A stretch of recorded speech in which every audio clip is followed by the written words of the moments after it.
Halo Tribuners, berjumpa kembali bersama Memes akan berbagi informasi untuk kamu dimulai dari berita nasional.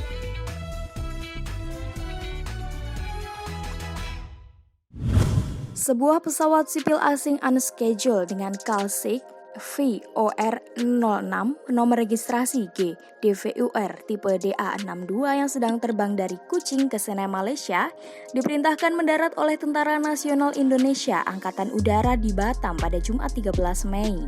Pesawat yang diterbangkan oleh MJT warga negara Inggris dan TVB serta CMP diperintahkan mendarat di Lanut Hang Nadim Batam karena terbang memasuki wilayah udara Indonesia tanpa izin. Kepala Dinas Penerangan TNI AU, Marsma TNI Indan Gilang Buldansyah mengatakan, sebagai negara yang berdaulat, Indonesia berkewajiban menjaga kedaulatan wilayahnya termasuk wilayah udara. Tugas-tugas tersebut diperankan oleh TNI AU dengan melaksanakan patroli dan pengawasan wilayah udara yurisdiksi nasional, baik menggunakan radar Hanut maupun pesawat tempur sergap. Kadis Penau menjelaskan kronologi kejadian bermulai dari terdeteksinya satu pesawat melanggar wilayah udara Indonesia oleh Satrat 213 Tanjung Pinang. Setelah melaporkan hal tersebut ke komando atas, TNI AU menyiagakan satu flight F-16 di Lanut Rosmin, Nurjadin, Pekanbaru untuk melaksanakan intersepsi. Namun intersepsi tidak jadi dilakukan dengan pertimbangan kru pesawat mentaati instruksi dan petunjuk Kosek IKN yang menyampaikan melalui MCC Cengkareng agar pesawat kembali ke Kuching. Mempertimbangkan keterbatasan bahan bakar pesawat, maka atas perintah Pangkot Subnas, MCC mengarahkan pesawat tersebut mendarat di Lanut Hang Nadim Batam. Pada saat mendarat di Lanut Hang Nadim Batam, mobil VCP Lanut Hang Nadim dan mobil AMC Bandara langsung memandu pesawat menuju apron. Selanjutnya pada pemeriksaan tidak ditemukan barang-barang yang berbahaya atau barang-barang ilegal. Selanjutnya berita regional Tribuners. Terburu-buru karena istri hendak melahirkan di rumah sakit, Miss Fernandi yang mengemudikan mobil menyebabkan kecelakaan beruntun. Kecelakaan tersebut terjadi pada Jumat 13 Mei di Malang, Jawa Timur, tepatnya di Jalan Raya Gadang. Kejadian bermula saat Honda Brio Nopol DD1776TZ berjalan dari arah utara ke selatan. Di saat menyalip kendaraan yang ada di depannya, mobil Brio tersebut mengambil haluan terlalu ke kanan hingga melebihi marka jalan. Di saat itulah Honda Brio terlibat kecelakaan dengan truk Isuzu Nopol N8742UF yang berjalan dari arah selatan ke utara. Setelah terjadi tabrakan, truk Isuzu yang dikemudikan oleh Saiful Bahri, warga desa Karangsuko, Kecamatan Pagelaran, Kabupaten Malang itu oleng dan menabrak bagian samping Toyota Calya yang berjalan lurus dari arah utara ke selatan. Setelah itu truk Isuzu terperosok ke selokan yang ada di depan pabrik rokok PT Ongkowijoyo.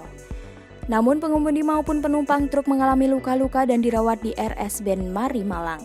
Untuk kendaraan yang terlibat laka lantas telah dibawa ke kantor unit Gakum Satlantas Polresta Malang Kota. Selanjutnya berita selebriti Tribuners. Dinar Kendi dan Nikita Mirzani siap bertanding tinju pada 12 Juni 2022 mendatang di Hollywing Sports Show.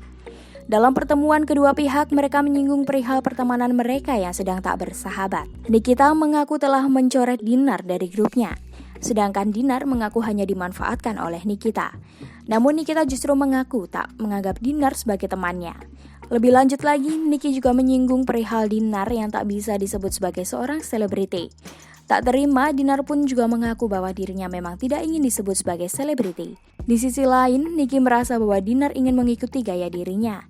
Namun, Dinar merasa tak pernah seperti itu. Dinar menilai bahwa Nikita kerap omong besar di media sosial. Ia penasaran dengan seberapa besar kemampuan Nikita dalam melawannya di ring tinju. Berita terakhir dari olahraga Tribuners. Tim dayung Indonesia pada nomor rowing membuktikan kedikdayaannya pada SEA Games 2021 Vietnam.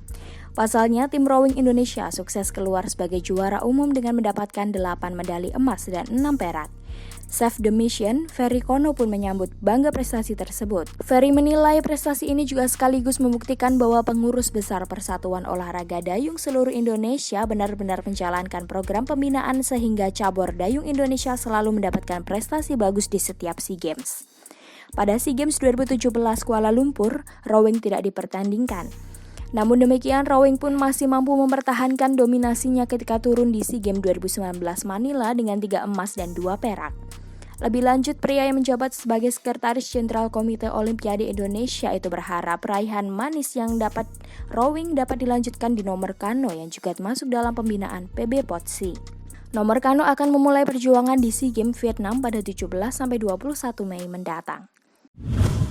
Demikian tadi 4 informasi terkini yang menarik untuk kamu ketahui. Jangan lupa untuk terus mendengarkan Tribun News Today hanya di Tribun News Podcast Spotify dan YouTube tribunnews.com. Memes pamit, sampai jumpa. Tribun News Today.